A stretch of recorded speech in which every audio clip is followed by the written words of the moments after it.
Range spins ह्या तिन्ही गोष्टी होणार आहेत ऑटोमॅटिक 6 फंक्शनमध्ये. आता फंक्शन चेंज इथून होतात. इथं फक्त तुम्हाला डिस्क्रिप्शन दिलेलं आहे, डिजिट दिलेलं आहे. चेंज इथून होणार आहे. फर्स्ट दिलेला आहे 1 जो की नॉर्मल सगळ्यांचे मिक्स कपड्यांसाठी आहे. सेकंड क्विक वॉश दिलाय, ह्यामध्ये कमीत कमी 30 मिनिटं टायमिंग घेईल, कपड्याच्या वेटनुसार कमी जास्त करतो. थर्ड डेलिकेट सिल्की कपडे वॉश करू शकता. 4 नंबर बेडशीटचा ऑप्शन आहे. 5 नंबर जीन्स आहे, ह्यामध्ये हेवी कपडे पण वॉश करू शकता तुम्ही. 6 नंबर एनर्जी सेव्हिंग ऑप्शन आहे, ह्यामध्ये लाईट आणि पाणी कमी घेतं. 7 number rinse and spins option आहे, कपडे फक्त खंगणे आणि सुकवणे. बाहेर वॉश केलेले कपडे तुम्ही एकदा पाणी घेऊन खंगळून सुकवू शकता. ठीक आहे. 8 नंबरचं ऑप्शन दिलेलं आहे, मॅन्डेटरी आहे, तुम्हाला 40 वॉश नंतर किंवा 1 महिन्यानंतर आतला स्टीलचा ड्रम क्लीन करावा लागतो. त्यासाठी डिस्केल नावाची एक पावडर येते, 1 पॅकेट त्यामध्ये टाकायचं, पूर्णपणे क्लिनिंग करून घ्यायचं. त्यावेळेस कपडे टाकायचे नाही, महिन्यातून एकदा करायचं. ठीक आहे. हे झालं इकडचं. हा डिलेटचा एक ऑप्शन दिलाय, समजा तुम्हाला बाहेर वगैरे जायचं किंवा पाणी उशिरा येणार आहे, जेवढ्या उशिरा पाणी येणार आहे 1 तास 2 तास 3 तास तेवढं टायमिंग सेट करून स्टार्ट करून द्यायचं. मशीन ऑटोमॅटिक त्या टायमिंगला चालू होऊन कपडे धुवून सुकून बंद होते. ओके.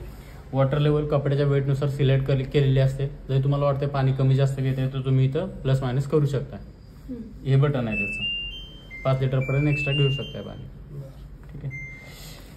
हे फंक्शनमध्ये वॉश रेंज स्पिन्स तुमचं ऑटो सिलेक्ट करणार आहे. जर तुम्हाला मॅन्युअली पाहिजे, फक्त कपडे वॉश करायचे, फक्त वॉश सिलेक्ट करायचं. ओके. फक्त खंगळायचे रिन्स करा, फक्त सुकवायचे स्पिन करा. हे मॅन्युअली ऑपरेटिंगसाठी आहे, फक्त आपण हाताने सेपरेट ऑप्शन करू शकतो. ह्यामध्ये ऑटो सिलेक्ट करणार आहे ते. हे फक्त सेपरेट करायचं असेल तर दिलेलं आहे. बरं. आता याच्यामध्ये मशीन पाणी घेत असते वेळी पाणी जर कमी येत असेल किंवा मध्येच पाणी बंद झालं तर मशीन थांबते का तिथं? नाही, मशीन कंटिन्यू त्या टायमिंग रन करत राहणार. ओके. फक्त टाइम वाढणार. हो. ओके. आणि पाणी जर मध्येच थांबलं यायचं मग त्या केसमध्ये मशीन काय करणार? मशीन पॉज करावी लागणार, तुम्हाला लक्ष ठेवावं लागणार पाणी येते नाही. आता आपण टायमिंग सेट केला डिलेड मध्ये आणि त्यावेळी जर समजा पाणी झालं नाही आपलं, मशीन त्यावेळेला स्टार्ट होणार तुमची ऑटोमॅटिक. तिला प्रोग्राम दिलेला आहे, त्या टायमिंगला स्टार्ट होणार. पाणी नसेल तर मशीन एमटी फिरणार फक्त, हिटिंग होत राहणार. ओके. मग थोडंसं एक्सटेंड करा टायमिंग, त्या हिशोबाने लावा. आणि पाणी खूपच वेळ चालू राहिलं तर नाही काय प्रॉब्लेम, मशीन पाहिजे तेवढंच घेणार त्याला. पाहिजे तेवढंच तुमचं हा न कंटिन्यू चालूच ठेवायचं.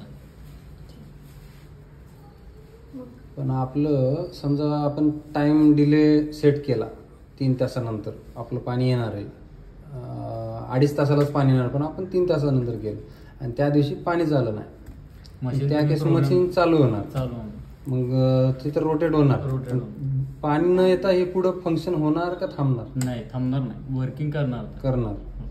मग त्या केसमध्ये काय पोच करूनच ठेवावं लागेल. नाही, आपण आता हे डिले कधी आपण कोणी घरी नाहीये, कपडे टाकून जातोय, मशीन ती वर्किंग करून परत जेवढं टायमिंग घेतलंय तेवढं वर्किंग करून बंद होणार. एकतर मशीन तुम्हाला सांगतो, जोपर्यंत हिटिंग होत नाही, ज्यावेळेस हिटिंग कट ऑफ होईल त्यावेळेस मशीन स्टॉप होईल.